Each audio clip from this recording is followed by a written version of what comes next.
Assalamualaikum warahmatullahi wabarakatuh. Perkenalkan, nama saya Suci Nofrianti, saya Diana Puspitasari, Saya Zakiat Salsabila. Saya Alifatul Khairah. Kami di sini ingin mempresentasikan tentang siklus sedang. Siklus hidrologi adalah suatu siklus atau sirkulasi air dari bumi ke atmosfer dan kembali lagi ke bumi yang berlangsung secara terus-menerus. Evaporasi adalah air di permukaan bumi, baik di daratan maupun di laut, dipanasi oleh sinar matahari kemudian berubah menjadi uap air yang tidak terlihat di atmosfer. Uap air juga dikeluarkan dari daun-daun tanaman. Sebuah proses yang dinamakan transpirasi. Transpirasi adalah proses pelepasan uap air yang berasal dari tumbuhan melalui bagian daun, terutama atau mulut daun. Evaporasi merupakan gabungan antara proses evaporasi transpirasi. Kondensasi, uap air naik ke lapisan atmosfer yang lebih tinggi akan mengalami pendinginan sehingga terjadi perubahan wujud.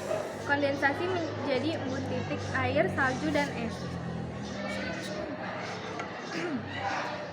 5.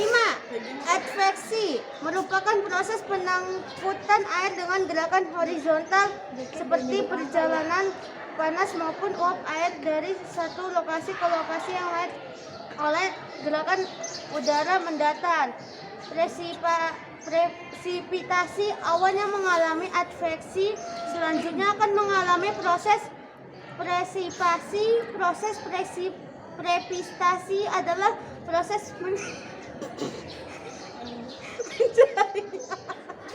Proses presipasi adalah proses mencairnya awan akibat pengaruh suhu udara yang tinggi.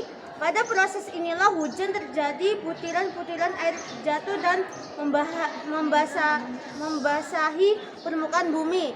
Runoff atau limpasan adalah suatu proses pergerakan air dari tempat yang tinggi ke tempat yang rendah di permukaan bumi.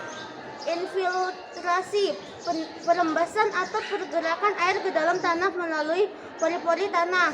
Intersepsi, hujan turun di hutan yang lebat tetapi air tidak sampai ke tanah. Akibat intersepsi, air hujan tertahan oleh daun-daunan dan batang pohon. Siklus hidrologi sedang. Siklus hidrologi sedang adalah siklus yang umum terjadi di Indonesia. Menghasilkan hujan di dataran hidrologi sedang. Siklus hidrologi sedang adalah siklus yang umum terjadi di Indonesia. Menghasilkan hujan di dataran karena proses adveksi membawa awan yang terbentuk ke dataran. Singkat dari siklus hidrologi, air laut mengalami proses evaporasi dan perubahan menjadi uap air akibat adanya panas matahari. Uap air mengalami adveksi karena angin sehingga bergerak menuju daratan. Di atmosfer daratan, uap air membentuk awan dan berubah menjadi hujan. Air hujan di permukaan daratan akan mengalami runoff menuju sungai dan kembali ke laut. Sekian dari kelompok kami. Wassalamualaikum warahmatullahi wabarakatuh.